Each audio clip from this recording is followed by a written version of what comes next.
Hello, good evening everyone.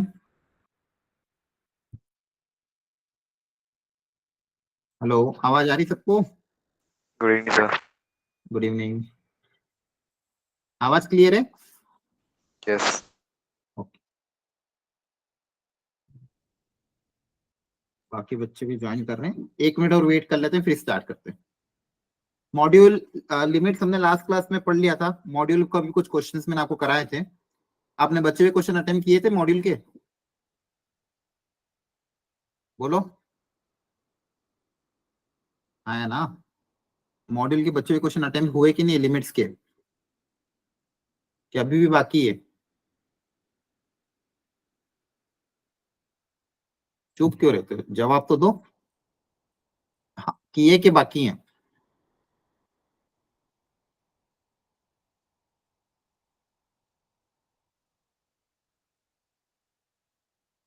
ये सब बच्चों से पूछा है मैंने, कुछ एक दो बच्चों से नहीं पूछा। बाकी लोग चुप क्यों बैठे रहते हो?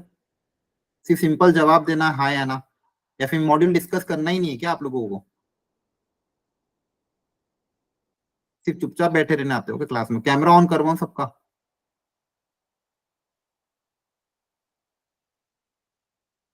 मॉड्यूल आपने अटेम्प्ट करी या नहीं करी, इसका सिंपल आंसर है यस या नो। उसमें भी इतना चुप क्यों बैठे हो? सब लोग आंसर करो जल्दी से। करी है कि नहीं अटेम्प्ट करी मॉड्यूल? जो बच्चे सिर्फ क्लास में सिर्फ बैठने आते हैं कैमरा ऑफ करके, कोई जवाब नहीं देना है आप लोगों को, उनको मैं अलाउड नहीं करूंगा आगे से मैथ्स की क्लास में। सीरियसली बोल रहा हूँ। भले ही मेरी क्लास में 5 बच्चे आएंगे लेकिन मैं उन्हीं को करूंगा जो जवाब देंगे।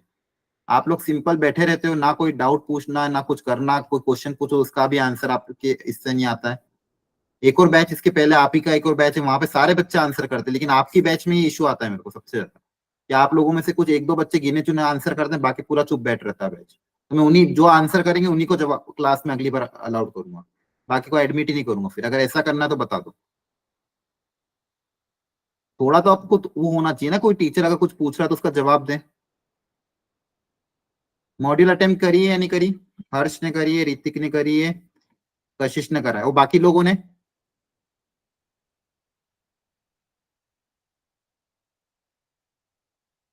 ठीक है, मेरे को रिमूव भी करना पड़ेगा और कोई ऑप्शन नहीं छोड़ रहा हूँ मेरे को। आदित्य कुमार, अवनीश, दिव्या, गौरव, यस सर। कनुप्रिया, कशिश, आप लोगों को आवाज आ रही है कि नहीं आ रही है? यस सर, आ रही है। तो इसका जवाब देना नहीं आता है आपको? यस हाँ या नाम है? कुलदीप कपूर, करी ऋतिक। सर, अटेम्प्ट करी थी। तो फिर इतना सा जवाब देने में क्या दिक्कत है? शानू गोयल, सुजल आर्य, समीर।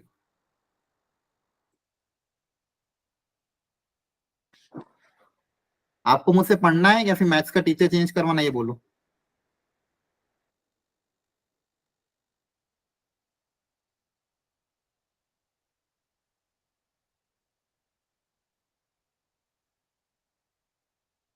ठीक है, ये पता नहीं बच्चों, आप ये बाकी सारे बैचेस में बहुत अच्छा रिस्पॉन्स आता है, मतलब 1-to-1 इंटरेक्शन होता है। ठीक है, उसमें बच्चे सारे रिस्पॉन्स करते हैं, ऐसा नहीं कि सिर्फ चुपचाप बैठ के सुनते रहते हैं। ठीक है, इसमें क्या होता है ना, जैसे अगर मैं सिर्फ बोले जाऊंगा, आपकी तरफ से रिस्पॉन्स ही नहीं आएगा तो उस क्लास में भी मजा नहीं आता है। उसमें आपका भी नुकसान है क्योंकि आप अपना आउटपुट देते ही नहीं हो। लेकिन बाकी बैचेस, अभी इसके पहले भी एक बैच लिया मैंने, वो फीडिंग इंडिया का था वो भी। ठीक है, उत्तराखंड के बच्चे भी बहुत सारे, दिल्ली के बच्चे थे उसमें। लेकिन उन सब में से सारे बच्चे, कोई भी क्वेश्चन पूछो सबका आंसर आता है। क्वेश्चन में पूछ रहा हूँ तो उसका भी वो आंसर देते हैं, डाउट डिस्कशन भी करते हैं। ठीक है, डाउट आता तो पूछते भी हैं। लेकिन आपकी क्लास में कुछ ही बच्चे, एक दो बच्चे हैं जो रिस्पॉन्स करते हैं। ठीक है, तो उसमें एज ए टीचर भी बाकी सब्जेक्ट में मुझे पता नहीं आप लोग क्या करते हो, लेकिन माइक ऑफ करके आंसर देने में क्या दिक्कत है ये बोलो? कोई प्रॉब्लम है किसी को? No sir. तो फिर नो। हाँ चलो, मैं बुरा पढ़ा रहा हूँ, बिल्कुल भी खराब पढ़ा रहा हूँ तो अलग बात है। आप फिर कंप्लेन करो, मुझे बताओ कि सर आप अच्छे से नहीं पढ़ाते या फिर ये इश्यू आ रहा है। अगर मान लो ठीक ठाक पढ़ा रहा हूँ, सब कुछ अच्छे से समझ में आ रहा है आपको, तो आपको रिस्पॉन्स करना चाहिए ना। उसमें टीचर को भी अच्छा लगता है कि हाँ चलो बच्चे, टीचर ने कुछ पूछा तो उसका रिस्पॉन्स आ रहा है। अदरवाइज वो एक डिसरिस्पेक्ट फील होती है, फिर उस मजे से पढ़ाने में मजा ही नहीं आता जितना मजे से बाकी बैचेस में होता है। दो चीज आपको एक्स्ट्रा, लेकिन अगर अगली बार मैं कुछ पूछूं तो उसका आंसर आपको करना है। डाउट आता है तो आपको बताना कि सर हाँ डाउट आ रहा है। कोई मैंने क्वेश्चन पूछा है, मैं पूछ रहा हूँ कि सर आपको समझ में आ रहा है नहीं आ रहा, तो हाँ या ना में जवाब देना, सिंपल यस या नो आंसर चाहिए रहता है। उसके अलावा तो कोई एक्सपेक्टेशन नहीं है। 1.5 घंटा तो टीचर बोलता ही है, आपको सिंपल यस या नो करने में, या फिर चैट बॉक्स में लिख दो, नहीं अगर बोलना है हम सब रिएक्शन कर दो, कितने ऑप्शन है, लेकिन आप चुपचाप बैठे रहते हो। अगली 5-6 क्लासेस में ऑब्जर्व करूंगा बस यही कि भाई कौन बच्चा क्लास में रिस्पॉन्स कर रहा है, कौन क्वेश्चन के आंसर दे रहा है, कौन डाउट पूछ रहा है, और लिटरली बता रहा हूँ उन्हीं बच्चों को मैं क्लास में अलाउड करूंगा। आप फिजिक्स केमिस्ट्री कर लेना, मैथ्स में सिर्फ उन्हीं बच्चों को अलाउड करूंगा जो क्लास में आंसर कर रहे हैं, डाउट पूछ रहे हैं, और मेरे क्वेश्चन का उनका नाम नोट डाउन करूंगा आपसे। बाकी बच्चे फिर आप रिकॉर्डिंग से पढ़ना, क्योंकि आपको इस तरह से अच्छा रिकॉर्डिंग पढ़ लो, क्लास में क्यों आते हो जब कुछ बोलना ही नहीं है आपको। ठीक है, ये ऐसा नहीं चल पाएगा। साल भर पढ़ना है हमको, और ना डाउट पूछोगे ना कुछ आंसर करोगे तो फिर it's not a good class. तो इसलिए आई एक्सपेक्ट कि आप अगली क्लास में प्रॉपरली, इसी क्लास से प्रॉपरली जवाब दोगे, कोई भी क्वेश्चन पूछ रहे तो उसका आंसर दोगे, समझ में आया तो हाँ या ना का जवाब दोगे, समझ में नहीं आया तो उसका भी जवाब दोगे सर समझ में नहीं आया। क्लियर है? Yes, sir. Yes, sir. सोजल, Shivam, Shanu, Sameer, क्या क्लियर है? Yes sir. क्योंकि बहुत सी बार ऐसा भी होता है कि अटेंडेंस के चक्कर में बस क्लास ज्वाइन करके मोबाइल कहीं पटक के चले गए, यहाँ अटेंडेंस तो आ रही लेकिन बच्चा ही क्लास में नहीं, और वो पता कैसे चलेगा जब, हाँ अगर आप जवाब दोगे तो पता चलेगा हाँ सही में बच्चा क्लास में। अदरवाइज बहुत सारे बच्चे तो ऐसे ही हैं जो सिर्फ अटेंडेंस के चक्कर में हाँ चलो क्लास में आ गए। ठीक है, तो ये सब नहीं होना चाहिए। अब मैं बस ये नोट डाउन करने वाला हूँ कि कौन बच्चा रियली क्लास में एक्टिव है, कौन बच्चा एक्टिव नहीं है, और जो बच्चे एक्टिव होंगे उन्हीं को प्रोग्राम में रखने का मतलब है। बाकी बच्चे जो सिर्फ क्लास में लॉग इन करके कहीं और चले जाते हैं, कोई रिस्पॉन्स नहीं है, इसका मतलब वो क्लास में ही नहीं है, कहीं ना कहीं बस मोबाइल में लॉग इन किया, मोबाइल साइड में रख दिया साइलेंट करके, क्लास खत्म हुई जब क्लोज कर दिया, सिर्फ अटेंडेंस के चक्कर में तो यही सेंस जाएगा फिर। इसलिए अगर मैं जवाब दूं, अगर मैं क्वेश्चन पूछ रहा हूँ तो सबका आंसर चैट बॉक्स में आना चाहिए। यस नो में अगर आप चैट बॉक्स में लिख पाओ तो अच्छी बात है, नहीं अनम्यूट करके आंसर दो, हम सबसे रिएक्शन करो। और जिन बच्चों का रिस्पॉन्स बिल्कुल नहीं आएगा, ना किसी क्वेश्चन का आंसर, ना कोई डाउट, ना किसी कोई रिस्पॉन्स, उनको मैं उनका नाम मैं आगे ऑफिशियली दे दूंगा। ठीक है, मॉड्यूल मैंने पिछली बार भी कहा था बहुत इंपॉर्टेंट है सॉल्व करना, बिना मॉड्यूल सॉल्व किए जेई क्लियर नहीं होगा। ठीक है, कुछ क्वेश्चन मैंने लास्ट क्लास में डायरेक्ट करवा दिए थे, कुछ क्वेश्चन आपको खुद से अब करने बच्चों को। अगर आप कर रहे हो तो बहुत अच्छी बात है, उसका आप डाउट डिस्कशन कर सकते हो, आपको जो भी डाउट आ रहे हैं आप पूछ लेना। लेकिन अगर मॉड्यूल सॉल्व नहीं कर रहे हो तो बहुत दिक्कत आएगी, ना टेस्ट में स्कोर होगा ना जेई में स्कोर होगा, क्योंकि बिना प्रैक्टिस करे मैथ सॉल्व नहीं हो पाएगी। ठीक है, तो लिमिट्स हमने लास्ट क्लास में बहुत सारा कवर कर लिया था, सिर्फ एक सैंडविच थ्योरम बाकी है, वो मैं करवा दूंगा। सैंडविच थ्योरम लास्ट क्लास में बताया था आपको मॉड्यूल के साथ मैंने? No, sir. ठीक है, तो सैंडविच थ्योरम बाकी है, वो मैं कंटिन्यूटी के लास्ट में कवर करूंगा। आज हम नया टॉपिक कंटिन्यूटी स्टार्ट कर रहे हैं। अगेन ये भी बहुत ज्यादा इंपॉर्टेंट है, इसमें पूरा लिमिट्स का ही एप्लीकेशन, मतलब जो कॉन्सेप्ट हमने लिमिट्स में सीखे थे उन्हीं को यहाँ पे अप्लाई किया गया है। अब कंटिन्यूटी में पढ़ना क्या है, बेसिकली हमको बस क्वेश्चन किस दो तरह के क्वेश्चन, 2-3 तरह के क्वेश्चन आते हैं इसमें, ज्यादा वेराइटी है ही नहीं, बहुत छोटा सा टॉपिक है, 2-3 तरह के क्वेश्चन इसमें आते हैं, और जेई में भी इसी तरह के क्वेश्चन पूछे जाते हैं कि आपको एक फंक्शन दे देंगे और पूछेंगे इस पॉइंट पे x इक्वल टू 0 पे और x इक्वल टू 4 पे फंक्शन कंटिन्यूस है कि नहीं, किसी पॉइंट पे कंटिन्यूटी चेक करने को बोल देंगे, पहला variety. Second variety of question ये आ सकता है, वो बोल देंगे अगर ये फंक्शन कंटिन्यूस है x इक्वल टू a पे तो उसमें कोई कांस्टेंट होंगे अननोन a b, तो उनकी वैल्यू बताओ। तीसरी वेराइटी ये पूछ सकते हैं कि इस किसी इंटरवल में फंक्शन कंटिन्यूस है या नहीं, ये आपको चेक करके बताना है। और टाइप ऑफ डिसकंटिन्यूटी वो उसी में मर्ज हो गया। तो सिर्फ लगभग 3 ही वेराइटी जहां से क्वेश्चन बनते हैं। तो बेसिकली ब्रॉडली आपको कंटिन्यूटी में क्या करना है, पढ़ना है कंटिन्यूटी एट अ पॉइंट, किसी पॉइंट पे फंक्शन कंटिन्यूस है या नहीं है वो चेक करके बताना। Continuity of the composite function, composite function की कंटिन्यूटी कैसे चेक करना है उसके बारे में जानना है। कंटिन्यूटी इन एन इंटरवल, किसी इंटरवल में फंक्शन कंटिन्यूस होगा या नहीं होगा वो आपको जानना है। फिर अगला अपन को देखना टाइप ऑफ डिसकंटिन्यूटी, कि कितनी तरह की डिसकंटिन्यूटी होती है। अगला point differentiability at a point, ये पूरा चैप्टर है डिफरेंशियबिलिटी, वापिस से वही जो काम कंटिन्यूटी में करा वही काम डिफरेंशियबिलिटी में भी करना है। किसी पॉइंट पे फंक्शन डिफरेंशिएबल होगा ही नहीं होगा वो चेक करना है, और किसी इंटरवल में फंक्शन डिफरेंशिएबल है कि नहीं ये चेक करना है। तो ये पूरा कंटिन्यूटी एंड डिफरेंशियबिलिटी का टॉपिक है। ठीक है, और इसके बाद डिफरेंशिएशन। हमारा टारगेट है कि नेक्स्ट वीक के एंड तक ये पूरा टॉपिक बहुत अच्छे से हम कवर कर लें। इस वीक तक हमारा पूरा कंटिन्यूटी अच्छे से हो जाएगा, फिर नेक्स्ट वीक में डिफरेंशिएबिलिटी और डिफरेंशिएशन हो जाएगा। Again JEE point of view से एक क्वेश्चन इसका बनता है, जेई मेंस में एक क्वेश्चन इसका आएगा जहां पे आपको एक फंक्शन दे देंगे और ऑप्शन में पूछ लेगा क्या है फंक्शन उस पॉइंट पे कंटिन्यूअस है या डिफरेंशिएबल है क्या नहीं। मतलब एक ही क्वेश्चन में कंटिन्यूटी डिफरेंशिएबिलिटी का मर्ज होकर क्वेश्चन आ सकता है।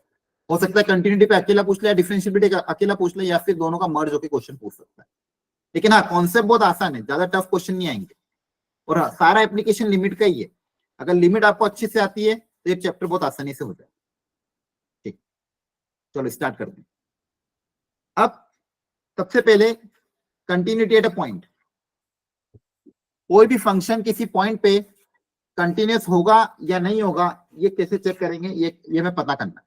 हमको बोलेंगे कोई क्वेश्चन दे देंगे, a function equal to this, check whether the function is continued at x equal to a या x इक्वल टू 5 वगैरह पे किसी पॉइंट पे फंक्शन कंटिन्यूअस है या नहीं है ये चेक करने को बोलेंगे।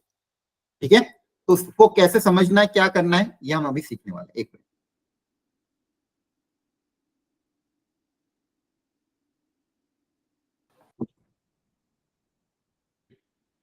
अब देखो कंटिन्यूटी एट अ पॉइंट, अब समझना ध्यान से।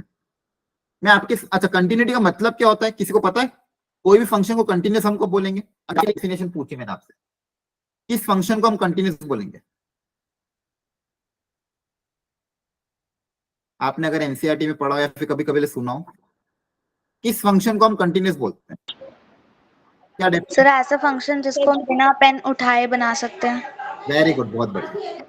ऐसे फंक्शन जिसका ग्राफ हम बिना पेन को लिफ्ट किए बिना ब्रेकेज के इस तरह से बना सकें तो ऐसे फंक्शन को हम कंटिन्यूअस फंक्शन बोलेंगे। ये बहुत स्टैंडर्ड डेफिनेशन है, बेसिक एनसीईआरटी में भी यही गिवन है कि अगर उसका ग्राफ आप स्मूथली बना पा रहे हो बिना पेन को लिफ्ट किए, ऐसे फंक्शन मेरे क्या होंगे? Continuous function. है ना?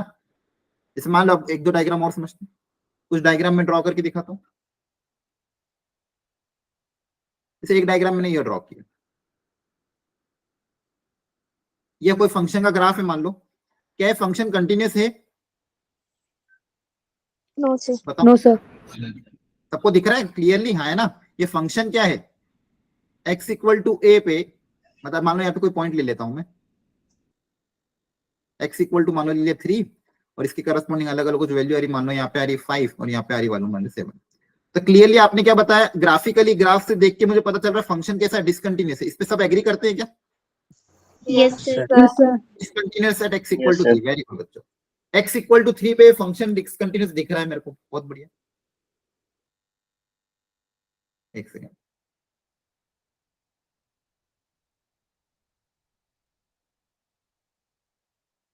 सेकेंड ग्राफ,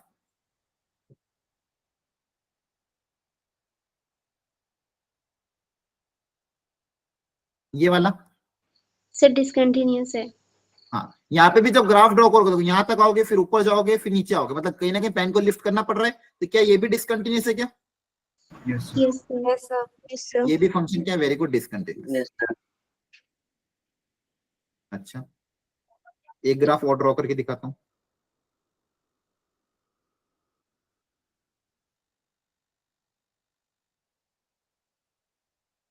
ये वाला। सर डिसकंटिन्यूअस है ये भी। हाँ, ये भी फंक्शन क्या है? डिसकंटिन्यूअस। Very good. अब ये तीनों के तीनों फंक्शन जो है, मान लो ये कोई पॉइंट ले लेते हैं अपन, x इक्वल टू 3 ले लेते हैं सब में। एग्जाम क्वेश्चन तो बस रैंडम एग्जांपल लिया मैंने, ठीक है?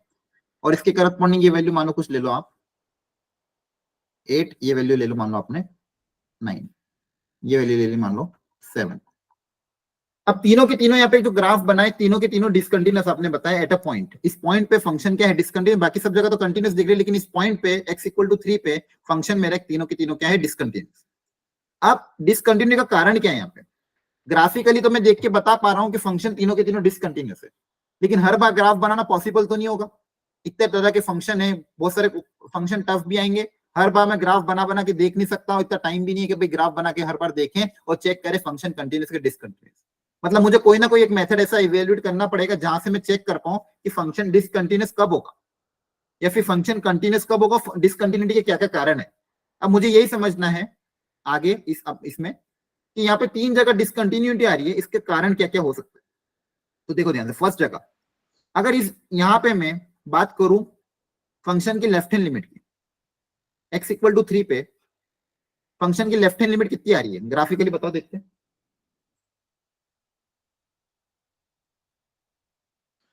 सर 5। बहुत बढ़िया, सबको दिख रहा है? 3 माइनस पे 3 से थोड़ा सा कम में फंक्शन Five. किसकी तरफ अप्रोच कर रहा है? 5 की तरफ। 5. वेरी गुड, ये सबको क्लियर है कि नहीं? Yes sir. Yes, sir. Okay, 3 plus पे RHL क्या है? सर 7। 7. 7, बहुत बढ़िया। 3 से थोड़ा सा ज्यादा यहाँ पे आएगा और फंक्शन किसकी तरफ अप्रोच कर रहा है? 7 की तरफ। तो क्या यहाँ पे अगर मैं बात करूं limit at x tends to 3 पे तो क्या होगा? इसका आंसर क्या दोगे आप? 3 पे लिमिट की वैल्यू क्या होगी? x टेंड्स टू 3 पे लिमिट कितनी आएगा? फंक्शन की लिमिट x टेंड्स टू 3 पे आंसर क्या आएगा? बोलो, लेफ्ट हैंड लिमिट 5 है, राइट हैंड लिमिट 7 आ रही है, तो x टेंड्स टू 3 पे फंक्शन की लिमिट क्या आएगी? बताओ। अरे लिमिट में पढ़ाया। हाँ, डज नॉट एग्जिस्ट ना, इतना टाइम क्यों लग रहा है? Yes sir. बताया था कि नहीं? अरे left hand limit right hand limit अलग अलग है Yes, sir. है ना, तो मैंने सिखाया तो था लिमिट में, तो स्टार्टिंग का लेक्चर में ये बताया था कि अगर left hand limit is not equal to right hand limit तो लिमिट क्या करोगे? डज नॉट एग्जिस्ट लिखोगे? Yes sir. Okay, very good. Second वाले में बताओ। तो यहाँ पे देखो, ये पहला रीजन हो गया डिसकंटिन्यूटी का, ध्यान रखना। दिस इट इज क्या? First reason of discontinuity.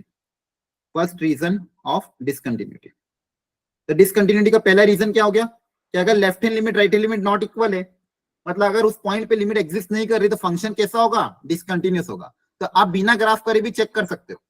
आप क्या करो, उस पॉइंट पे लेफ्ट हैंड लिमिट निकालो, राइट हैंड लिमिट निकालो। अगर लेफ्ट हैंड लिमिट और राइट हैंड लिमिट आपस में बराबर नहीं है तो फंक्शन कैसा होगा? डिसकंटिन्यूअस होगा। तो पहला कारण हो गया डिसकंटिन्यूटी का। क्या समझ में आया? Yes sir. Very good.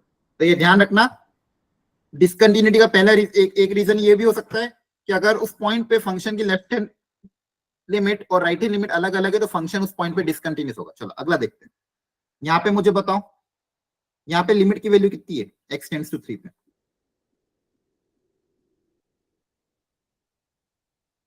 x tends to 3 पे लिमिट की वैल्यू कितनी है? Does not exist. अच्छा, ठीक है, एक एक करके बताओ। LHL क्या है? सर 8। RHL क्या है? सर 9। RHL देखो, देखो ध्यान से, 3 से थोड़ा सा कम। देखो यहाँ पे कॉन्सेप्ट आपका क्लैरिटी नहीं आ रही, मतलब लिमिट्स में आपने ध्यान नहीं दिया। 3 से थोड़ा सा कम में फंक्शन किसकी तरफ अप्रोच कर रहा है? 8 की तरफ, सही बताया। और 3 से थोड़ा सा ज्यादा भी लूंगा तो फंक्शन किसकी तरफ जा रहा है? 8 की तरफ ही तो जा रहा है। Yes, sir. Yes sir. देखो ध्यान से, इसमें डाउट तो पूछ लो, कोई दिक्कत नहीं। देखो x 3 से कम और 3 पे ज्यादा में, थोड़ा सा 3 से कम और थोड़ा सा 3 से ज्यादा है, दोनों ही केस में फंक्शन 8 की तरफ अप्रोच कर रहा है, Yes. है ना। यहाँ पे देखो, यहाँ पे 3 से ज्यादा में फंक्शन चेंज हो गया, लेकिन यहाँ पे तो लेफ्ट साइड से और राइट साइड से दोनों ही केस में फंक्शन 8 की तरफ अप्रोच करता है। अब मैं पूछूंगा अगर आपसे, लिमिट की वैल्यू बताओ 3 पे कितनी आएगी? सर 9 है 3 पर। क्यों 9 क्यों? सर वो 3 अगर 10 डायरेक्ट जाएगा तो। देखो ये गलती बता रहे हो। लिमिट में मैंने लिमिट पढ़ाते टाइम में ध्यान बताया था कि x 3 की तरफ अप्रोच कर रहा है, 3 की वैल्यू के बराबर थोड़ी है। तो जब फंक्शन 3 की तरफ अप्रोच कर रहा है तो लेफ्ट हैंड लिमिट और राइट हैंड लिमिट 8 आ रही, तो इस लिमिट भी तो 8 ही आएगी, लेफ्ट हैंड लिमिट और राइट हैंड लिमिट के बराबर। Yes, sir. Yes sir. जब फंक्शन 3 की तरफ अप्रोच कर रहा है तो जब सॉरी x 3 की तरफ अप्रोच कर रहा है तो फंक्शन किसकी तरफ अप्रोच कर रहा है? 8 की तरफ। हाँ, अगर आपसे मैं ये पूछता कि फंक्शन की वैल्यू 3 पे बताओ तो आप क्या बोलते हैं? x इक्वल टू 3 पे फंक्शन की वैल्यू क्या है? 9 है। लेकिन x टेंड्स टू 3 पे फंक्शन की वैल्यू क्या है? 8 के बराबर, क्योंकि दिख भी रहा है लेफ्ट हैंड लिमिट और राइट हैंड लिमिट क्या आ रही है? 8 के बराबर आ रही है, हाँ है ना। Yes sir. ये अंतर ये होना चाहिए पता बच्चों, ये लिमिट में बताया था आपको ग्राफिकली ये सारी चीजें की नहीं, हाँ है ना। Yes sir. तो देखो यहाँ पे क्या हो रहा है, यहाँ पे फंक्शन आपने बताया डिसकंटिन्यूअस है, यहाँ पे लिमिट तो एग्जिस्ट कर रही है, फंक्शन की वैल्यू भी एग्जिस्ट कर रही है, लेकिन प्रॉब्लम क्या आ रही है? लिमिट की वैल्यू फंक्शन की वैल्यू के बराबर नहीं है, दोनों आपस में अनइक्वल आ रहे हैं, इसलिए फंक्शन क्या हो रहा है? Discount. डिसकंटिन्यूस। लिमिट की वैल्यू और फंक्शन की वैल्यू 3 पे क्या है, ये अनइक्वल, इसलिए फंक्शन क्या है, डिसकंटिन्यूस है। क्या ये समझ में आ रहा है? Yes sir. Yes, sir. तो इस दूसरा कारण हो गया डिसकंटिन्यूटी का। क्या अगर मान लो लिमिट तो एग्जिस्ट करे, लिमिट तो एग्जिस्ट कर रही है 8 के बराबर, लेकिन फंक्शन की वैल्यू के बराबर ना हो तो भी फंक्शन क्या हो जाएगा, discontinuous. Second reason of discontinuity.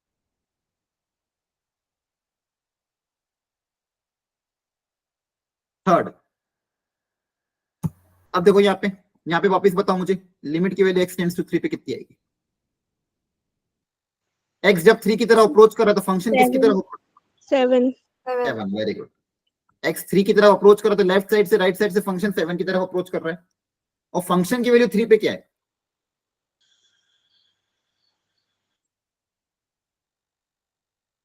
Function की वैल्यू 3 पे क्या है? 7. नहीं, यहाँ पे ओपन आ रहा है, कुछ आ रहा है क्या? Not defined. क्या है? Not defined. Not defined। और फंक्शन क्या है, डिसकंटिन्यूस है। तो ये तीसरा रीजन हो गया डिसकंटिन्यूटी का।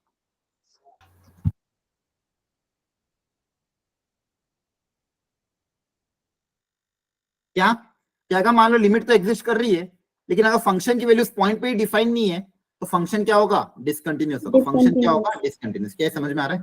3 कारण समझाते डिसकंटिन्यूटी, है ना? Yes Yes, sir. sir. चलो एक बार फटाफट समराइज करते, मुझे बताओ एक ही कारण। Reasons for discontinuity, reason for discontinuity, बताओ क्या क्या रीजन है? कोई भी फंक्शन कहाँ पे डिसकंटिन्यूस कब होगा? पहला क्या है बोलो, कोई भी बता दो। LHL not equal। And left hand limit हाँ, not LHL not equal to RHL, या फिर बोल दो लिमिट डज नॉट एग्जिस्ट, है ना? Yes, Yes, sir. At a point की बात कर रहे हैं। एक कारण हो गया लिमिट डज नॉट एग्जिस्ट, बहुत बढ़िया। और कोई दूसरा रीजन क्या हो सकता है? Cell limit right hand limit is equal to left hand limit but not is equal to FC. Very good. Function की लिमिट तो एग्जिस्ट कर रही है, लेकिन फंक्शन की वैल्यू के बराबर ना हो, या इसका वैसे भी हो सकता है कि लेफ्ट हैंड लिमिट और राइट हैंड लिमिट तो आपस में बराबर है, लेकिन नॉट इक्वल टू फंक्शन की वैल्यू, तो भी फंक्शन क्या हो जाएगा, डिसकंटिन्यूस, है ना? लिमिट एग्जिस्ट कर रही है, फंक्शन की वैल्यू भी एग्जिस्ट कर रही है, लेकिन आपस में इक्वल नहीं है, तो भी फंक्शन क्या होगा, डिसकंटिन्यूस। और third, Sir, function not defined. Function की वैल्यू उस पॉइंट पे ही क्या हो, not Not defined. Not defined. तो बच्चों ये ध्यान रखना है आपको, डिसकंटिन्यूटी के 3 कारण हो सकते हैं कि मान लो इसमें अच्छा LHL RHL नॉट इक्वल, या फिर इसमें ये भी बोलते हैं लिमिट डज नॉट, मान लो किसी LHL RHL में कोई एग्जिस्ट ही ना करे, इन्फिनिटी वगैरह चला जाए, मतलब कहने का वही मतलब, अगर LHL RHL इक्वल नहीं है तो डिसकंटिन्यूस, लिमिट की वैल्यू फंक्शन के बराबर नहीं है तो डिसकंटिन्यूस, और फंक्शन या वहां पे डिफाइन नहीं हो तो डिसकंटिन्यूस। तो कंटिन्यूस कब होगा अगर ये पूछा जाए, तो कंटिन्यूस कब होगा? फिर ये तो 3 कारण आपने बता दिए डिसकंटिन्यूटी के। सर जब right hand limit left hand limit और function is equal to सब Very बराबर हो। अब ये से ये पॉइंट मैंने बनाया, इसको आप कंटिन्यूस बोलोगे कि डिसकंटिन्यूस बोलोगे x इक्वल टू 3 पे? बताओ, ये ग्राफ जो दिख रहा है इस x इक्वल टू 3 पे क्लोज ब्रैकेट है, यहाँ पे कंटिन्यूस है कि डिसकंटिन्यूस? Sir continuous। कंटिन्यूस है। x इक्वल टू 3 पे क्या है, कंटिन्यूस है। क्लियरली दिख रहा है, यहाँ पे कहीं ब्रेकेज भी नहीं रहा, आराम से ग्राफ ड्रॉ हो रहा है, तो x इक्वल टू 3 पे कंटिन्यूस है। तो यहाँ पे अगर मैं लेफ्ट हैंड लिमिट पूछूंगा तो कितनी आएगी? सर 5। 5। लेफ्ट साइड से 5 की तरफ, राइट साइड से फंक्शन की वैल्यू 5। 5, और फंक्शन की वैल्यू 3 पे कितनी आएगी? 5। 5। तो यहाँ पे तीनों इक्वल है, मतलब कंटिन्यूस कब होगा? कंटिन्यूटी का कारण क्या बन गया कि जब लेफ्ट हैंड लिमिट उस पॉइंट पे left hand limit, right hand limit और फंक्शन की वैल्यू तीनों आपस में अगर बराबर हो तो फंक्शन क्या होगा, कंटिन्यूस। और इसको जनरलाइज फॉर्म में कैसे, लेफ्ट हैंड लिमिट मतलब राइट हैंड लिमिट मतलब limit of the function at that point, है ना? फंक्शन की Yes, लिमिट उस पॉइंट पे और फंक्शन की वैल्यू उस पॉइंट पे अगर आपस में बराबर हो तो फंक्शन कैसा कहलाता है, कंटिन्यूस कहलाता है। ये इंपॉर्टेंट डेफिनेशन। फंक्शन को क्या बोलोगे, कंटिन्यूस।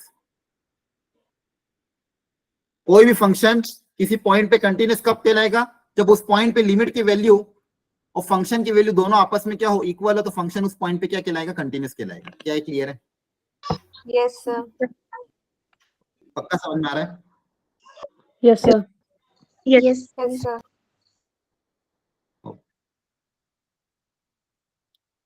ठीक है, तो function is set to be continuous at x equal to a if limit at x tends to a is equal to the value of the function and or left hand limit equal to right hand limit equal to the value of the function. तो ये सारी चीजें भी हमने देख ली, graphically भी हमने समझ लिया इस चीज को। अच्छा, कुछ जनरलाइज नोट कि जो कुछ स्टैंडर्ड फंक्शन होते हैं, जैसे पॉलिनोमियल फंक्शन। अब पॉलिनोमियल फंक्शन मतलब क्यूबिक फंक्शन, बाइक्वाड्रेटिक फंक्शन, है ना, ये हमेशा कैसे होते हैं, कंटिन्यूस एवरीवेयर, है ना।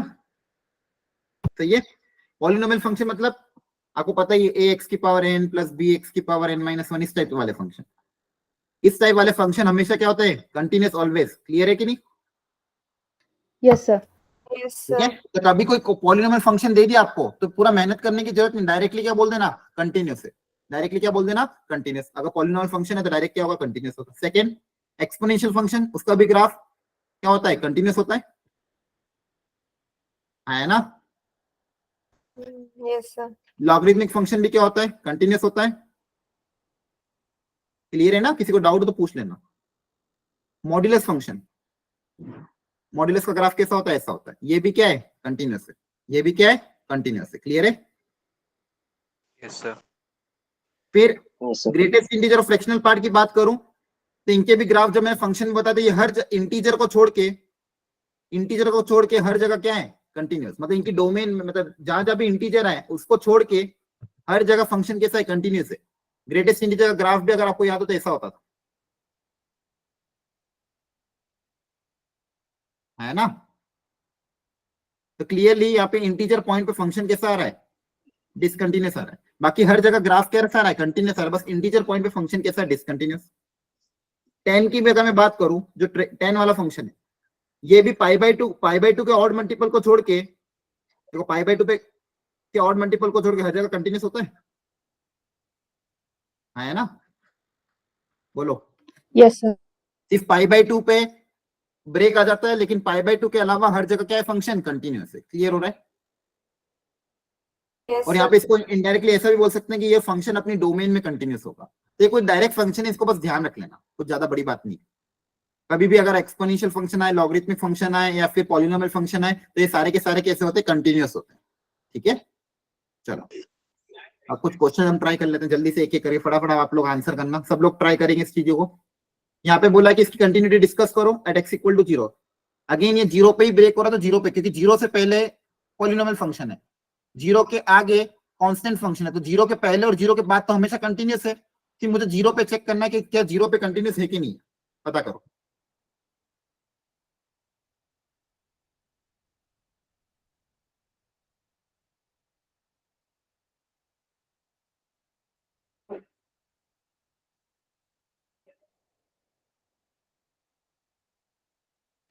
सर नहीं है।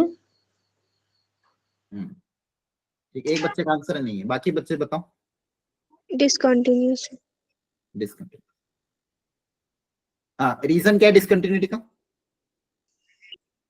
Left hand limit, left hand in left, और वो लिमिट बराबर नहीं आई है। बहुत बढ़िया। तो यहाँ पे सही बताया आपने, 0 पे मुझे लिमिट देखनी थी, तो सबसे पहले मैं लेफ्ट हैंड लिमिट देखूंगा।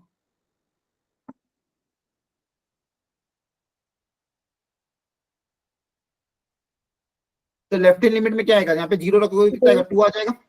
Yes sir. Right hand limit अगर रखोगे 3 3 आ जाएगा।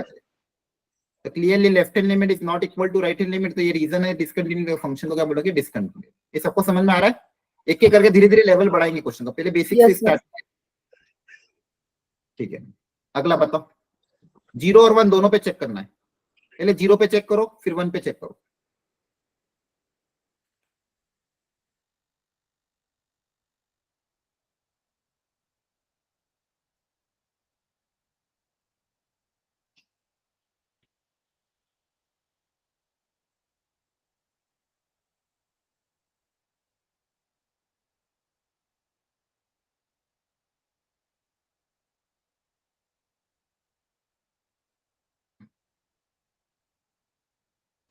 सर 0 पे कंटिन्यूस है। 0 पे कंटिन्यूस आ रहा है, ठीक है, और 1 पे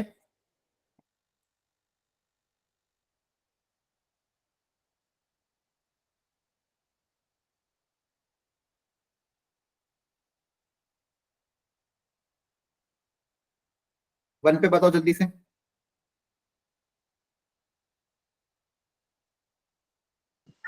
Discontinuous. हाँ करेक्ट। देख लो सब लोग किसको डाउट है।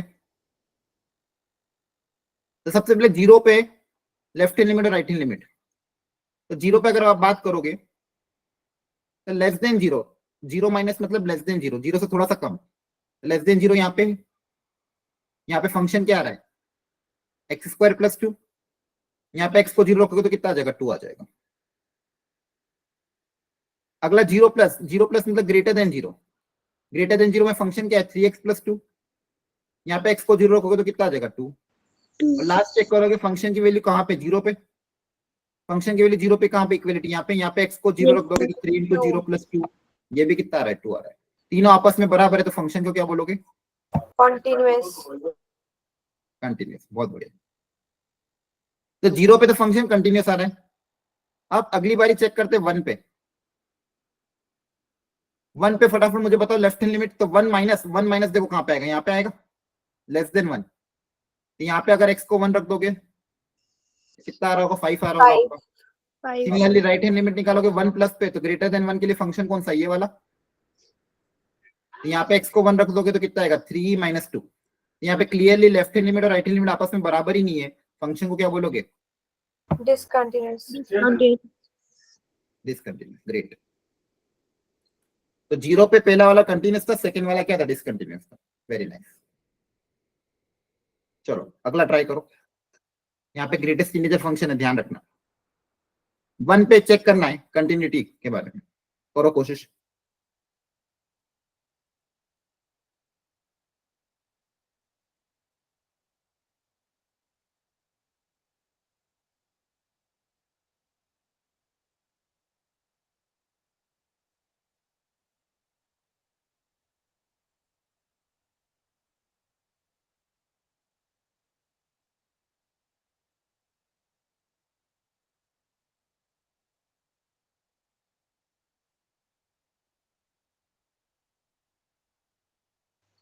Sir, continuous है. कंटिन्यूस आ रहा है, Yes, sir. ठीक है देखते हैं। बाकी लोग भी ट्राई करो और आप भी अपना आंसर तब तक क्रॉस चेक कर लो एक बार।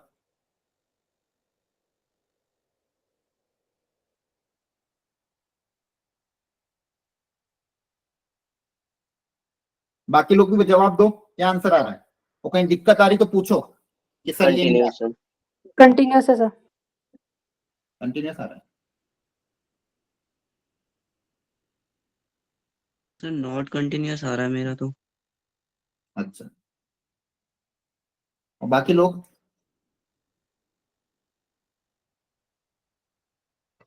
अच्छा मैंने आपको जब लिमिट पढ़ाया था अभी, उसमें मैंने एक चीज बोली थी कि जब भी ग्रेटेस्ट इंटीजर टाइप की फंक्शन आए तो किस बात का ध्यान रखना है, लिमिट के केस में क्या करोगे। जब भी ग्रेटेस्ट इंटीजर टाइप के फंक्शन आए, मॉड्यूलस फंक्शन आए, फ्रैक्शनल पार्ट फंक्शन आए, तो हम लिमिट, लेफ्ट वाले माइनस में लेंगे.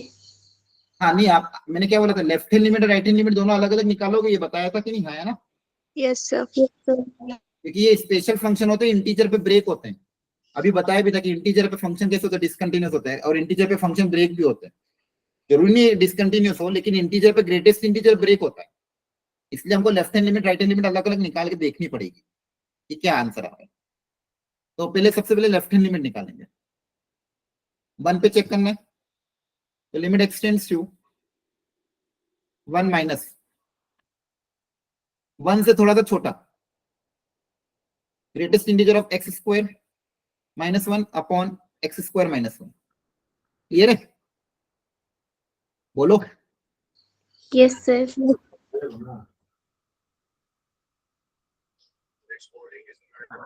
अब पहले इनकी वैल्यू पता कर लेते हैं, इस ग्रेटेस्ट इंटीजर की वैल्यू कितनी आएगी। तो यहाँ पे मैं कर रहा हूं, जब x की वैल्यू -1 से थोड़ी सी छोटी है, तो जो एक्स स्क्वायर का ग्रेटेस्ट इंटीजर आएगा वो कितना आएगा,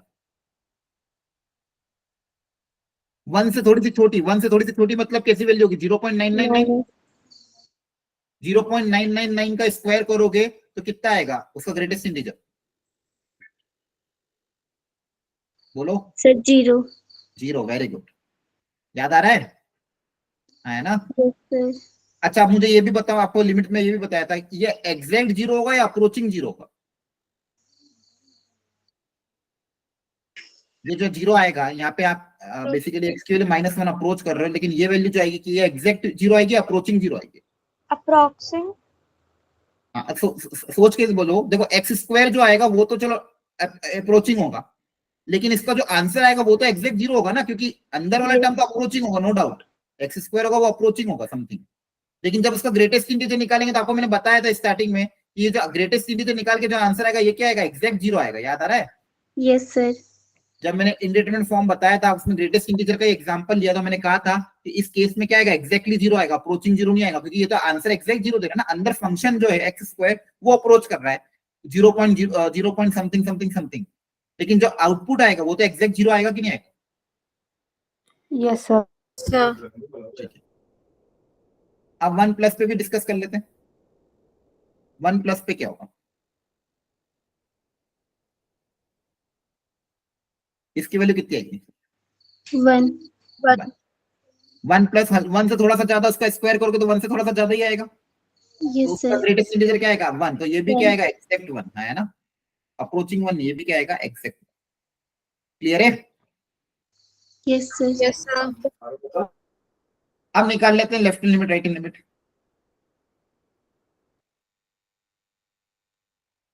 ध्यान से बताओ, न्यूमरेटर में यहाँ पे क्या आएगा? जीरो आएगा, -1 अपॉन -1. -1 है ना। Yes, sir. अब जब x 1 की तरफ अप्रोच करेगा, 1 माइनस की तरफ, तो देखो न्यूमरेटर तो -1 है, डिनोमिनेटर किसकी तरफ जाएगा? सोच समझ के बताओ। x अगर 1 से थोड़ा सा छोटा यहाँ पे वैल्यू रखोगे तो डिनोमिनेटर किसकी तरफ जाएगा? Minus. हाँ, देखो अगेन वापस से ये कौन से वापस बताओ, यहाँ पे साइड में लिख रहा हूँ। x अगर 1 से थोड़ा सा छोटा है तो x स्क्वायर -1 किसकी तरफ जाएगा? यहाँ पे x की जगह 1 रखोगे, है ना, तो जाएगा तो ये जीरो की तरफ। Yes, sir. अरे x की जगह 1 रखो तो जीरो, लेकिन जीरो प्लस की तरफ होगा, जीरो माइनस होगा। ये वैल्यू 1 से थोड़ी सी छोटी है, 0.99999 समथिंग, तो 0.999 में से -1 होगा, मतलब छोटे नंबर में से बड़ा नंबर सब्सट्रैक्ट होगा, जीरो से थोड़ा सा छोटा होगा, Yes, sir. Yes, sir. है ना। छोटी छोटी बातों को ध्यान रखने वाली बात है। 1+ पे इस डिनोमिनेटर क्या क्या मैं बात करूं, तो 1+ का स्क्वायर करेगा 1 से थोड़ा सा ज्यादा, 1 से थोड़ा सा ज्यादा का नंबर -1 करेंगे तो जीरो की तरफ अप्रोच करेंगे, जीरो से थोड़ा सा ज्यादा होगा, है ना। Yes, sir. Yes sir. तो यहाँ पे डिनोमिनेटर में 1 माइनस रखने पे डिनोमिनेटर यहाँ पे क्या आ रहा है? 0 माइनस, तो जीरो से थोड़ा सा छोटा नंबर आ रहा है। जीरो से थोड़ा सा क्या आ रहा है? छोटा नंबर। तो जीरो से थोड़ा सा छोटा नंबर -0.00000 समथिंग, ऊपर -1 है, तो ये पूरा नंबर किसकी तरफ जाएगा? -1. नहीं, ऊपर -1 है, नीचे जो नंबर है -0.0000000 सो ऑन अप टिल 1, ये है। जब ये डेसिमल हटा दूंगा एक बहुत लार्ज नंबर आएगा, Yes. माइनस माइनस कैंसिल हो जाएगा, मतलब ये पूरा नंबर किसकी तरफ जाएगा? इन्फिनिटी की तरफ जाएगा कि नहीं जाएगा? Yes, sir. है ना। तो ये सब लिमिट के ही कॉन्सेप्ट है, मतलब अगर आप मॉड्यूल सॉल्व करोगे तो ये क्लैरिटी बहुत अच्छे से आएगी। तो मैंने क्लास में भी इलस्ट्रेशन करवाया, और मॉड्यूल में तो बहुत अच्छे अच्छे छोटे छोटे से इलस्ट्रेशन है। वो टॉपिक क्लियर होगा तभी जाके यहाँ पे आपकी कॉन्सेप्चुअल क्लैरिटी बनेगी। तो यहाँ पे ऊपर नेगेटिव नंबर है, नीचे भी negative number, minus minus cancel हो गया, नीचे एक बहुत छोटा नंबर जो कि जीरो की तरफ अप्रोच कर रहा है, ऊपर कांस्टेंट है, तो ये नंबर क्या आएगा? बहुत लार्ज, पॉजिटिव इन्फिनिटी की तरफ जाएगा। तो देखो लेफ्ट हैंड लिमिट ही अलग आ रही है, तो यहीं से डायरेक्ट बोल सकते हो डिसकंटिन्यूअस, फिर भी मैं राइट हैंड लिमिट भी निकाल रहा हूँ, देखो ध्यान से।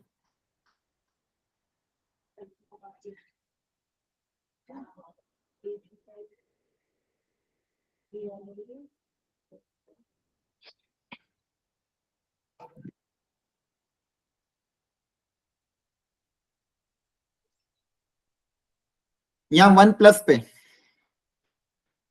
1+ पे क्या होगा? न्यूमरेटर में देखो क्या होगा, ये वैल्यू एग्जैक्ट 1 होगी, है ना। Yes, sir. Yes, अभी sir. बताया था, ये वैल्यू क्या होगी? एग्जैक्ट 1 -1, और डिनोमिनेटर में क्या होगा?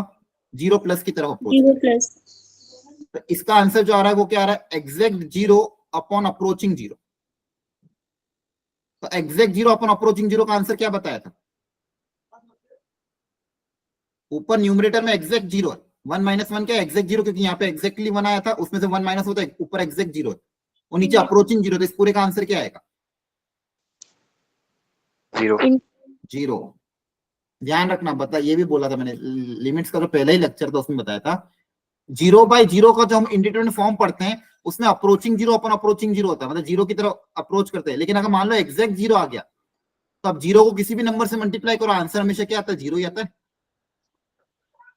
है ना? Yes. Yes, sir. क्लियरली यहाँ पे क्या left hand limit right hand limit अलग ही आ रही, तो फंक्शन तो डिसकंटिन्यूअस होगा, लेकिन यहाँ पे लिमिट का कॉन्सेप्ट अच्छा यूज हुआ। और इस तरह के क्वेश्चन आपके मॉड्यूल में गिवन है, इसलिए मैं बार बार बोल रहा हूँ मॉड्यूल को सॉल्व करो और डाउट्स निकाल निकाल के पूछो। आपके लिए डाउट डिस्कशन ग्रुप भी बना हुआ है, क्लास में भी आप पूछ सकते हो, लेकिन मॉड्यूल सॉल्व ही नहीं करोगे, अटेम्प्ट ही नहीं करोगे, कम से कम एक ही क्वेश्चन को 2 या 3 बार अटेम्प्ट करना है आपको, इतना टाइम आपको निकालना चाहिए। ठीक है, तो देखो यहाँ पे मैंने लिमिट का यूज करते हुए इस क्वेश्चन को सॉल्व किया है। इसमें कोई स्टेप में किसी को डाउट हो तो पूछ लो, कोई दिक्कत नहीं, कोई स्टेप जो नहीं समझ में आई हो, ऐसी कोई स्टेप जो आपको नहीं समझ में आए तो आप पूछ सकते हो। ठीक है, इसको रीअटेम्प्ट वापस करना घर पे, किसी को कोई डाउट नहीं है? ठीक है, आगे बढ़ते हैं, फिर अगली वेराइटी ट्राई करते हैं। अगले इसमें बोला गया है, अब देखो अगली वेराइटी में अननोन पूछा जाएगा। अभी वेराइटी अभी हमने एक पहली वेराइटी क्या देख ली कि कंटिन्यूटी चेक करना है पॉइंट पे, तो किसी पॉइंट पे अगर कंटिन्यूटी चेक करना है तो लिमिट की वैल्यू निकालोगे, फंक्शन की वैल्यू निकालोगे, देखोगे आपस में कि भाई इक्वल आ रही कि नहीं आ रही। इक्वल आ रही है तो कंटिन्यूअस, इक्वल नहीं आ रही तो डिसकंटिन्यूअस।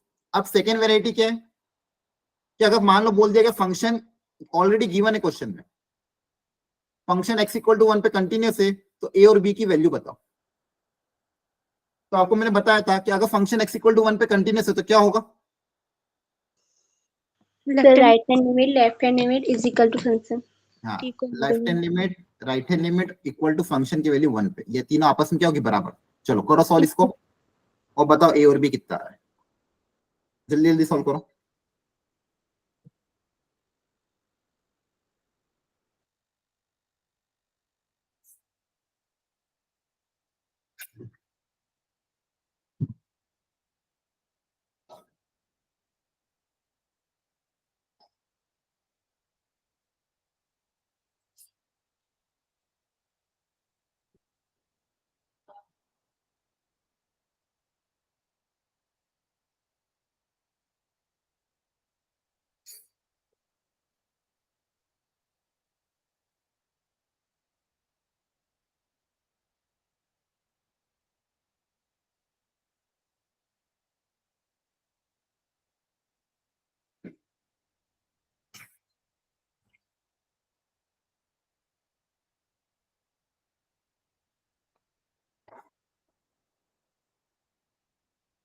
सर ऑप्शन बी आ रहा है।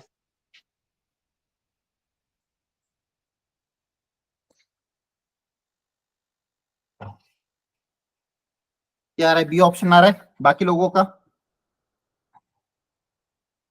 बताओ। यही करना है बच्चों, कोशिश करो सब लोग, ट्राई नहीं करोगे तो पता ही नहीं चलेगा।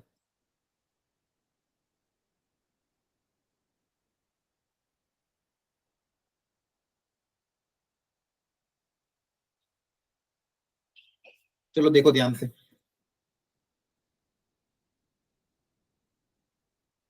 1 पे लेफ्ट हैंड लिमिट निकालते पहले। लेफ्ट हैंड लिमिट के लिए लेस देन 1 में फंक्शन कौन सा? ये वाला है ना? अरे बोलो,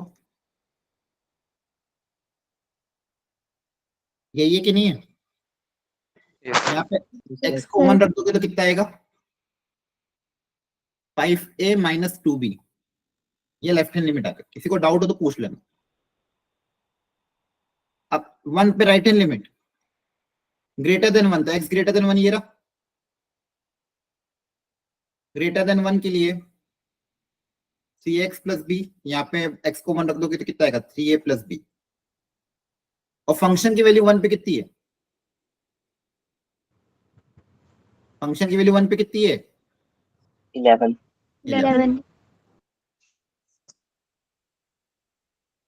तो अगर x = 1 पे कंटिन्यू तो तीनों का आपस में बराबर होना पड़ेगा, तो इन तीनों को बस इक्वेट कर दो एक एक से। सबसे पहले मान लो लेफ्ट हैंड लिमिट को 11 से इक्वेट करते हैं अगर, चलो यहीं पे सॉल्व कर देते हैं। और राइट हैंड लिमिट को भी 11 से इक्वेट कर दें। अब दो इक्वेशन, दो वेरिएबल, इनको सॉल्व करके ए और बी निकालना है। हो जाएगा ना ये अब तो? बोलो। Yes, sir. सेकंड इक्वेशन को 2 से मल्टीप्लाई करके ऐड कर देना तो बी आ जाएगा, ए आ जाएगा, ए की वैल्यू आ जाएगी तो बी आ जाएगा। Option number 2 is the correct answer. Clear है? ये होना चाहिए था ना, Yes, ये sir. डाउट है तो पूछ लेना। ठीक है, एनसीईआरटी में भी ऐसे क्वेश्चन आपको दिए हुए हैं। इसका आंसर क्या है? Second option. क्या समझ में आया कि नहीं आया बताओ? Yes, sir. Sir Yes, sir. आ गया. आ गया? Very good. देखो बेसिकली दो ही वेराइटी ऑफ क्वेश्चन बन रही है। एक वेराइटी, अब आज के जो टॉपिक हमने पढ़ा, एक वेराइटी क्या है, क्या आपको बोलेंगे चेक करने को उस पॉइंट पे फंक्शन कंटिन्यूस है कि नहीं है। दूसरी वेराइटी कि अगर कंटिन्यूस दिया हुआ है तो आपको अननोन पूछ लेंगे, ए और बी बताओ। ठीक है, चलो एक को ट्राई करो।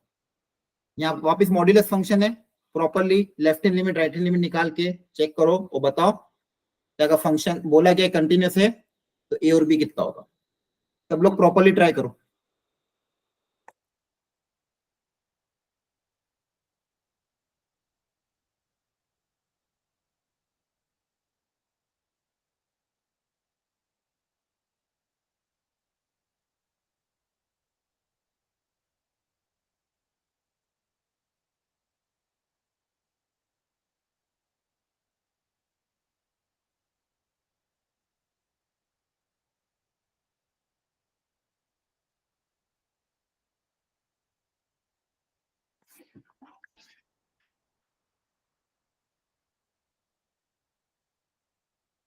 करो कोशिश अच्छे से, प्रॉपरली, अभी जैसे सिखाया था वैसे। और कोशिश करने के बाद फिर बताओ कि क्या 4 पे अगर कंटिन्यूस है तो क्या होगा।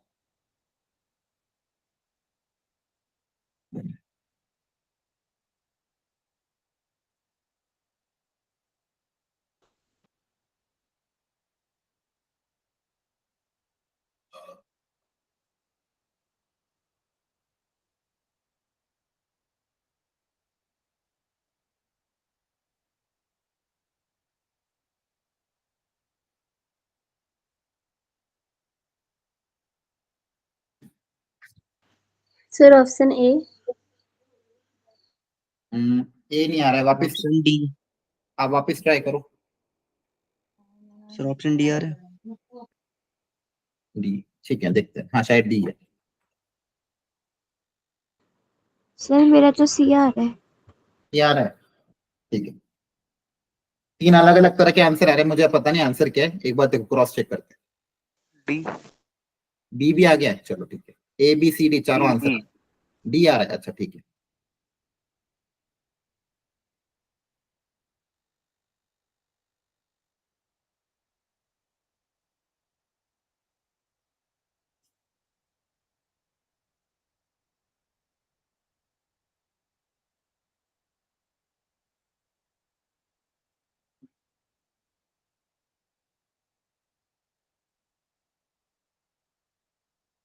चलो अब सॉल्व करते हैं।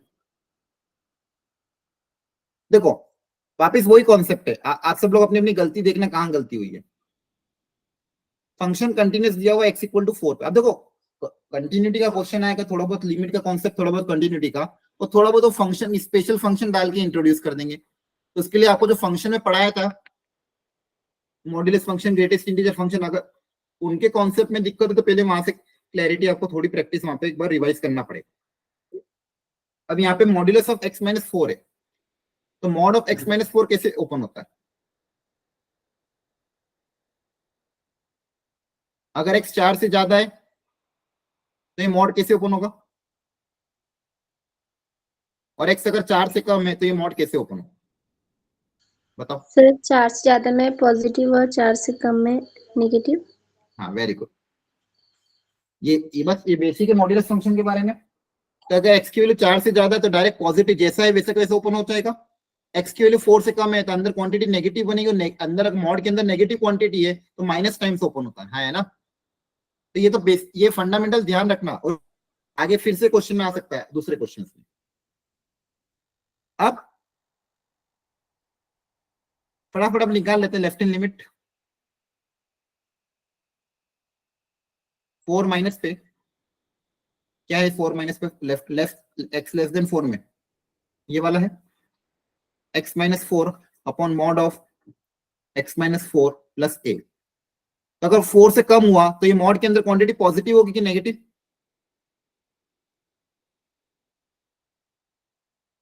फोर से कम हुआ थोड़ा सा, -4 करोगे तो नेगेटिव आएगा मॉड के अंदर। yes, yes sir. Minus times open होगा कि नहीं होगा? है ना, ये दोनों Yes, कैंसिल sir. हो जाएंगे। कैंसिल होकर कितना आएगा 1 और एक माइनस का 1, तो क्या बचेगा -1 प्लस ए। कैंसिल होकर कितना आएगा -1, तो लेफ्ट हैंड लिमिट -1 प्लस ए आ रही है। एक बार देखो ध्यान से, इसमें किसी को डाउट हो तो प्लीज पूछ लो अभी।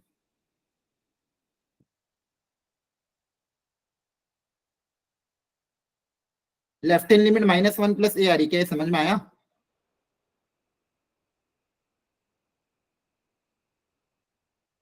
Yes sir. है ना। अब ग्रेटर देन 4 से थोड़ा सा ज्यादा के लिए फंक्शन ये रहा, तो 4 से थोड़ा सा ज्यादा हुआ तो ये डायरेक्ट पॉजिटिव ओपन होगा, जैसा है वैसा के वैसा।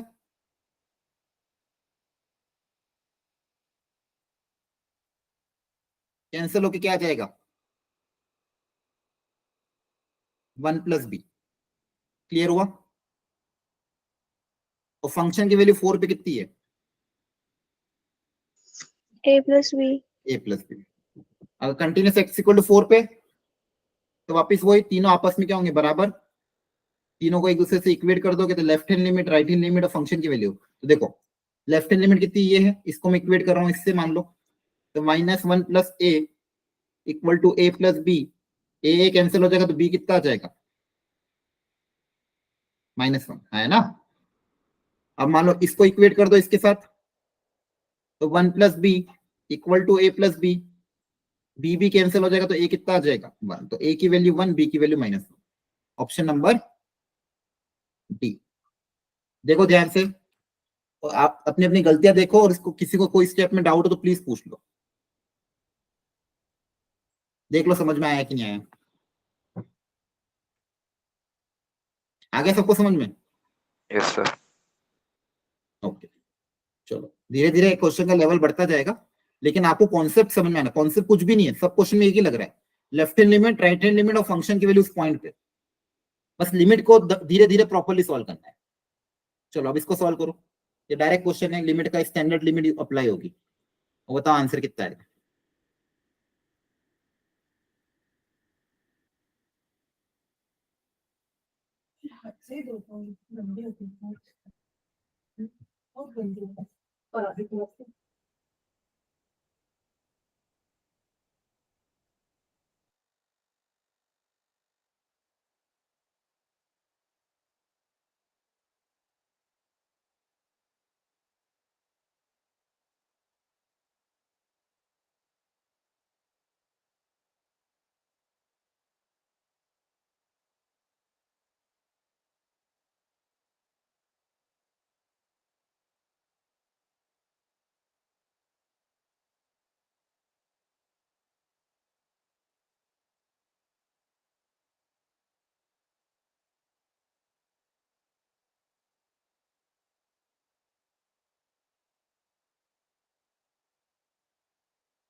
क्या आ रहा है आंसर बताओ, आ जाना चाहिए अब तक। Sir option A. ये आ रहा है, ठीक है देखते हैं। B, बी आ रहा है, ठीक है। कॉन्सेप्ट क्या अप्लाई होगा ये बताओ, के कैसे निकलेगा? अगर 0 पे कंटिन्यूस है तो 0 पे कंटिन्यूस है तो क्या बोलोगे? लिमिट की वैल्यू LHL RHL या फिर लिमिट की वैल्यू, यहाँ पे तो लेस देन 0 इक्वल टू 0, तो डायरेक्ट लिमिट की वैल्यू निकाल लोगे। लिमिट है ना, 0 पे लिमिट और फंक्शन की वैल्यू दोनों क्या होनी चाहिए, सेम होनी चाहिए। बोलो। Yes, sir. Yes sir. तो limit of the function x जब 0 की तरफ अप्रोच करेगा, 0 के बराबर नहीं है, तो फंक्शन कौन सा होगा, ये वाला। और फंक्शन की वैल्यू 0 पे किसके बराबर है, के के बराबर। तो यहाँ से किया आ जाएगा डायरेक्ट। अब यहाँ ये वाला के लिए कौन सा फॉर्मूला अप्लाई होगा, कॉस वाला कौन सा फॉर्मूला बताया था लिमिट्स में,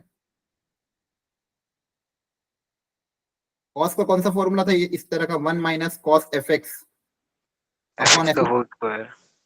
एफ एक्स का होल स्क्वायर, याद आ रहा है। Yes sir. इसकी वैल्यू किसके बराबर आई थी, 1/2। 1/2 बताया था। जब अगर एक्स ए की तरफ अप्रोच कर रहा है और फंक्शन मान लो 0 की तरफ जा रहा है और सेम फंक्शन का स्क्वायर अगर नीचे दिया हुआ है तो आंसर कितना आएगा, 1/2। साइन के केस में क्या था, sine x upon x, ten के केस में क्या था, टेन एक्स अपॉन एक्स, और कॉस वाले के लिए क्या बताया था, 1 minus cos f x upon F x square, कितना आएगा 1/2। हाँ है ना। Yes, sir.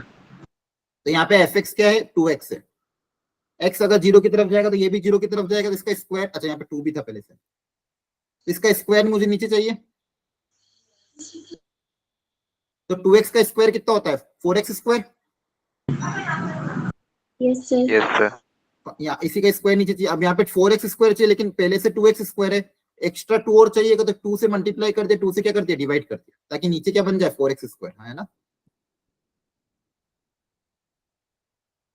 तो देखो ध्यान से क्या क्या बच जाएगा आपके पास, 1 माइनस कॉस 2x अपॉन में 4x square into 2 equal to के।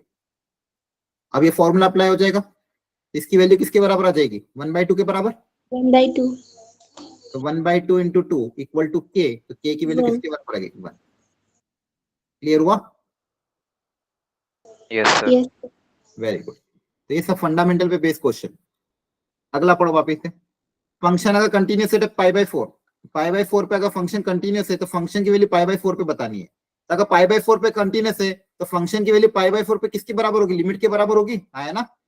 Yes, sir. तो बस अगर आपको π/4 पे फंक्शन की वैल्यू निकालनी, इसका मतलब लिमिट निकाल दो, तो फंक्शन की लिमिट निकालो π/4 पे।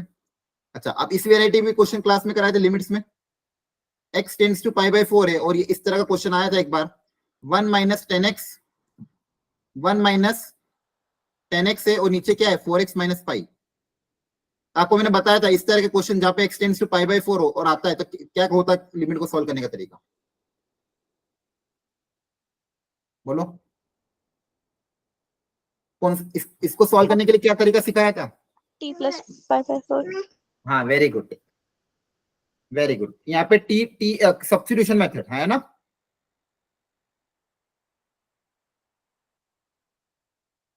सब्स्टिट्यूशन मेथड से भी सॉल्व हो सकता है।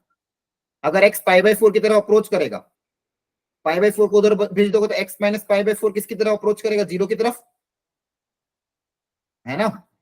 x अगर π/4 की तरफ करेगा तो x माइनस π/4 0 की तरफ करेगा, तो इसको t मान लो, इसको क्या मान लो, t। तो x माइनस π/4 को अगर अपन t मान लें और पूरे क्वेश्चन को t के टर्म्स में कन्वर्ट कर दें तो क्या हो जाएगा, लिमिट t टेंड्स टू 0, 1 माइनस 10 ऑफ x की जगह आ जाएगा, x की जगह क्या आ जाएगा, t प्लस π/4 अपॉन यहाँ पे भी x की जगह t प्लस π/4 माइनस पाई लिख देना। आप ओपन ओपन करोगे तो सॉल्व हो जाएगा। एक तरीका ये है। दूसरा तरीका और भी क्या है, अगर x को π/4 रखेंगे तो क्या है, 0/0 का फॉर्म बन रहा है, बोलो। यस। तो 0/0 को फॉर्म को सॉल्व करने के लिए एक तरीका और क्या बताया था, 0/0 के फॉर्म को सॉल्व करने के लिए एक तरीका और क्या देखा था, बोलो। कुछ याद नहीं है कि लिमिट्स पढ़ा है कि नहीं आप लोगों को। हेलो। हाँ एल हॉस्पिटल रूल, आप पता नहीं रिवाइज भी कर रहे हो कि नहीं घर जाके। ये छोटे छोटे आंसर तो बाकी बैचेस में इतने फटाफट आ रहे थे कि हमने 4 क्वेश्चन एक्स्ट्रा किए और आपकी बैच में टाइम खत्म होते होते हमेशा 3-4 क्वेश्चन रह ही जाते हैं, क्योंकि आप लोग आंसर ही जवाब ही नहीं देते, बल्कि बेसिक क्वेश्चन पूछ रहा हूं मैं। 0/0 को सॉल्व करने के लिए एल हॉस्पिटल रूल बताया था कि नहीं। तो method 2 L hospital rule, L hospital में क्या बताते थे, ऊपर और नीचे अलग अलग डिफरेंशिएट कर दें। Yes, sir. तो ऊपर का डिफरेंशिएशन क्या होगा, 1 माइनस 10x का, बोलो 10x का डिफरेंशिएशन कितना होता है, 0 minus cos x square. नहीं सेकेंड स्क्वायर एक्स। Yes, 10 का sir. थीटा का डिफरेंशिएशन कितना होगा, सेकेंड स्क्वायर एक्स, और नीचे का डिफरेंशिएशन कितना हो जाएगा, 4x का 4 कांस्टेंट का 0। x को π/4 रख दोगे पाई बाय 4 45 डिग्री पे सेकेंड की वैल्यू √2 आती है, कॉस की वैल्यू 1/2 आती है, 1/√2 होती है, सेकेंड की वैल्यू कितनी होती है √2, सेकेंड की वैल्यू कितनी होती है √2, √2 का स्क्वायर करोगे तो कितना आएगा 2 आ जाएगा, है ना? Yes Yes, sir sir. ठीक है, तो -2/4 की वैल्यू कितनी आ जाएगी -1/2। और बाकी आप इसको ओपन करके एक्सपांड करके भी करोगे तो भी आंसर आ जाएगा, मेथड नंबर 1 से भी आंसर आएगा, मेथड नंबर 2 से भी आंसर आएगा, दोनों से आंसर कितना आएगा -1/2। क्लियर है? Yes, sir. यस सर चलो अगला क्वेश्चन देखो। अगले में क्या बोला वापिस से, फंक्शन जो है वो 0 पे कंटिन्यूस है, 0 पे क्या है कंटिन्यूस, फंक्शन की वैल्यू भी 0 पे गिवन है और नॉन 0 पे फंक्शन गिवन है, तो बोला गया ए और बी की वैल्यू बताओ। तो अगर 0 पे कंटिन्यूस है तो क्या कॉन्सेप्ट अप्लाई होगा, 0 पे कंटिन्यूस है तो क्या कॉन्सेप्ट अप्लाई होगा, बोल दो। लिमिट की वैल्यू किसके बराबर होगी, F of 0 के। f(0) के ना, 4 क्वेश्चन कर लिए, वही तो चीज कर रहे हैं हर क्वेश्चन में।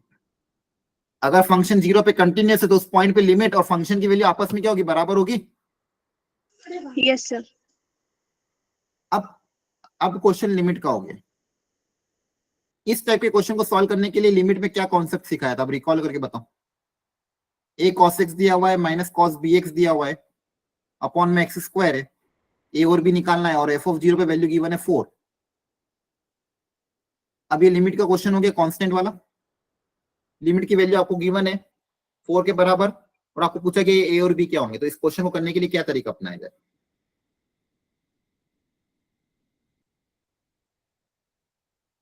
बोल दो।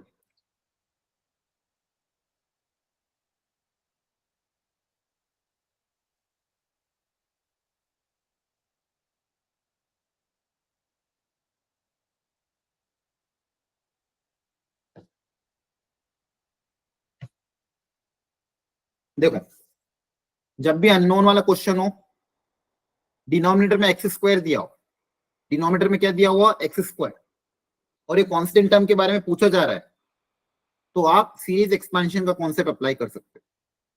कौन सा कॉन्सेप्ट, सीरीज एक्सपेंशन सिखाए थे cos x के, हाँ है ना,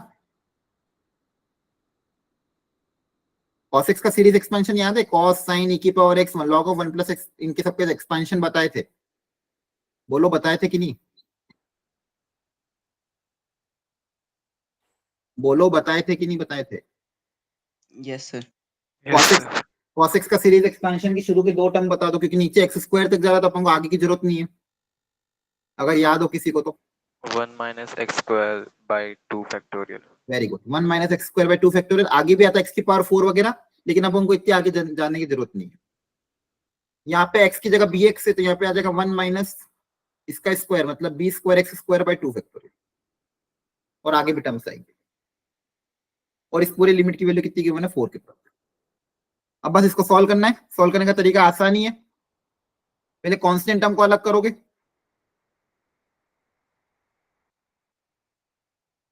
कांस्टेंट टर्म में क्या क्या आएगा, देखो ये a अंदर मल्टीप्लाई होगा तो एक तो a आएगा, यहां से माइनस का 1 आएगा तो ये कांस्टेंट टर्म आएगा,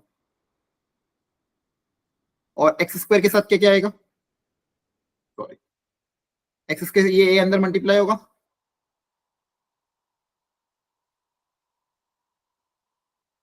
एक्स स्क्वायर बाई 2 फैक्टोरियल अगर कॉमन ले लोगे या फिर एक्स स्क्वायर कॉमन ले लोगे, देखो ध्यान से यहाँ पे क्या बचेगा आपके पास, एक्स स्क्वायर के साथ यहाँ पे आएगा -a/2,